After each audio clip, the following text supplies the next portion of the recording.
Guys, stop hiding from your shadow. Your shadow encompasses the largest and most deepest of depths. And until you can truly find that it's not the shadow that's the enemy, it's the aspects of you which refuse to uncover the shadow within you. To realize that the shadow is not just a figment or just a shadow to hover around you through your life, but to understand the shadow contains most of the power, because you have to understand that power is a dormant thing. If you are not uncovering your power, it's likely because you exist in your shadow. You're not expressing yourself as you want to. You're not being yourself as you want to. And this problem is all encompassed because you have a shadow that you have not yet chose to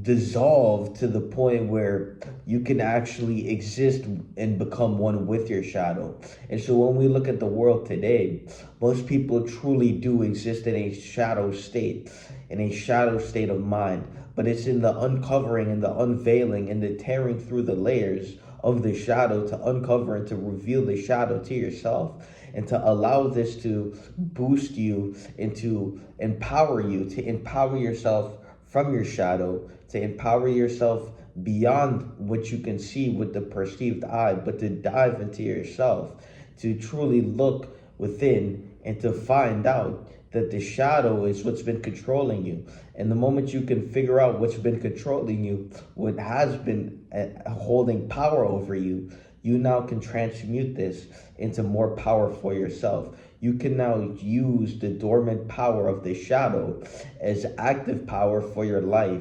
And so most people allow their shadows to tear them down. There's countless people in my life that I've encountered that allowed a shadow to break them down. But the shadow is the most powerful aspects of you. And if you're not going to be in control of your shadow is going to create momentum. Your shadow is going to have power over you. Your shadow is going to have power over your life.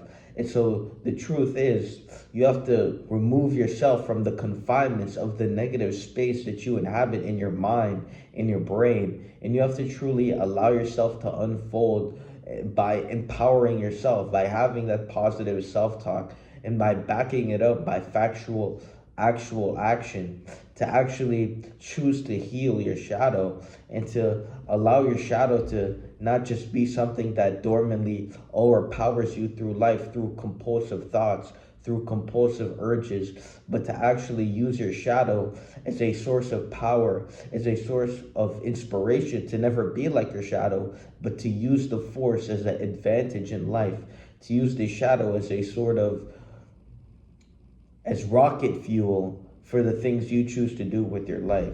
I mean, guys, don't let your shadow control you, especially since you have one life.